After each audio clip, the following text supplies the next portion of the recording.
Satnam. This is Satpurik, and again coming to you for the Friday afternoon Dharma talk. I've had a lovely couple of days celebrating my birthday and made me think a lot about how do we find our personal Dharma. So we've talked in past videos about Japa, Tapa, Sanjam, Dharam. And this is the Dharam that I want to talk about today. I grew up in Christian Dharam, in the Church of Christ, which is a denomination in the kind of southern region of the United States. There's also Buddha Dharam, of course, and the Hindu teachings, the Vedas and Simritis, and other faiths of various forms and belief systems. And those are what I would call capital D Dharams. They have, in Christian tradition, it would be called a dogma. They have something you have to accept and say certain things and believe a certain way in order to fit into that dharma. You could say the same of Sikh Dharma, that there is the Rahat and there's this notion of Amritdhari, but there's also Sahajdhari, which is kind of make your own way in your surrender with the Guru.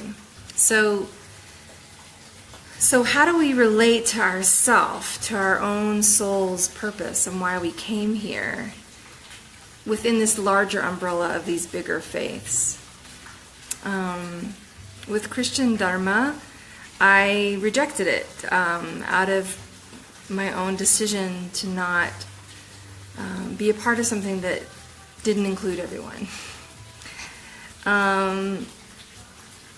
In my understanding of Sikh Dharma, there's still areas where maybe people don't feel included, and maybe I'm questioning some of how the culture is appropriated versus authentic to me as an American. So those are still questions in my mind. But none of those things should keep you from following your own inner Dharma. When I got my spiritual name, my teacher said to me, you've already left one faith because you saw hypocrisy or challenges in the consistency of the faith, how they talked about it. He goes, don't leave another one for those same reasons. Your name means true being. Be true to yourself first and above all. And that's essentially what Dharma is that the recognition that your soul came for a purpose, to deliver something to yourself, to the community at large, maybe even, if your destiny calls for it, to the world.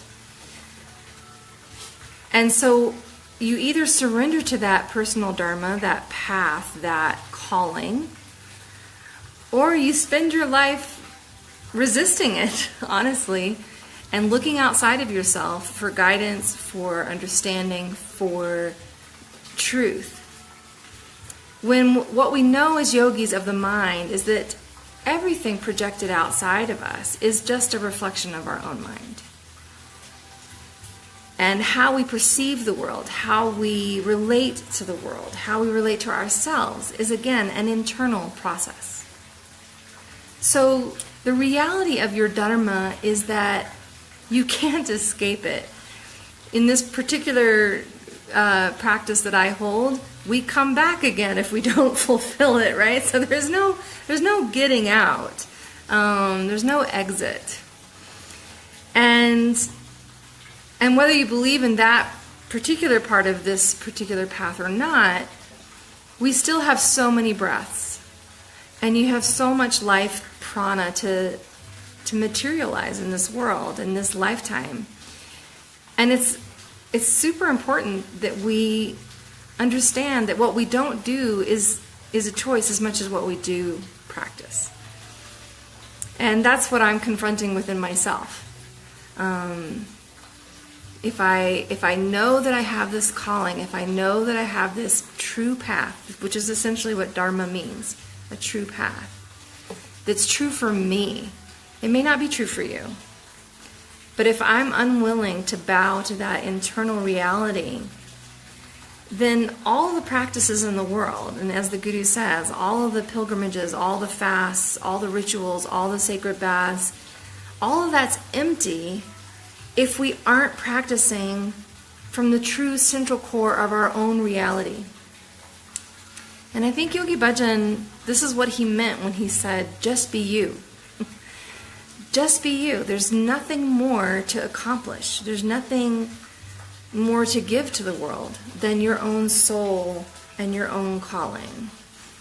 So my challenge to you is, if you've rejected something from the past or you've taken on something today that for whatever reason feels like it's not quite the right fit, none of those capital D dharmas are going to be a perfect fit.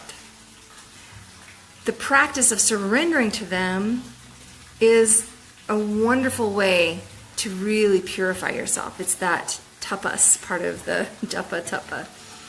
It's essentially a pressure cooker that if you surrender yourself to this outside path, you have to make some changes and you have to give up a lot of your ego to fit into that form.